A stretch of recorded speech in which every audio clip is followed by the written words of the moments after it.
సరే బీసీల అంశానికి వచ్చినప్పుడు మా ప్రయోజనం బీసీలదే. రఘు, నువ్వు మాకు చెప్పినావు, ఎక్కడ కూడా ఈ మాట తప్పం. మీరు ఇక్కడ బీసీ ప్రజలారా, నాకు మీరిచ్చినటువంటి పదవి, ఓ ఎమ్మెల్సీ పదవి ఇచ్చినారు, మీరు నిలబెట్టి దాన్ని ఆడ పారేసిరా అన్నప్పుడు పారేసి వస్తా. దాన్ని ఆడ పారేసిరా, దీని సంగతి ఏంటో తెలుస్తామన్నప్పుడు ఖచ్చితంగా నేనొక్కనే కాదు, మా అందరి నాయకత్వం కూడా దానికి సిద్ధపడతారు, ఖచ్చితంగా వస్తారు. గతంలో లాగా లేము బీసీలం. మొన్న కులగణన మీద సెక్రటేరియట్ లో మీటింగ్ అయితే మరి అలా నన్ను పిలిచి ఎందుకు పిలిచారో నాకు తెలియదు. పిలిచి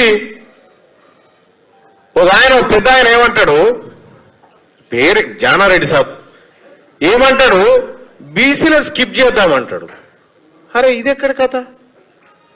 బీసీలది 42% స్కిప్ చేద్దామని జానారెడ్డి సాబ్ చెప్తా ఉన్నాడు.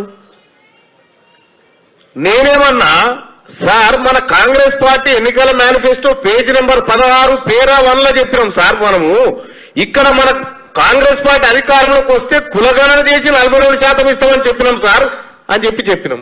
మరి ఎట్లా చేద్దాం? సుప్రీంకోర్టు ఒప్పుకుంటలేదు.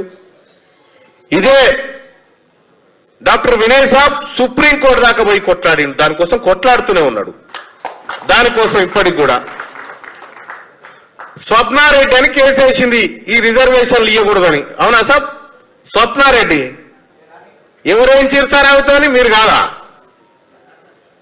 మీరే కదా వేయించింది.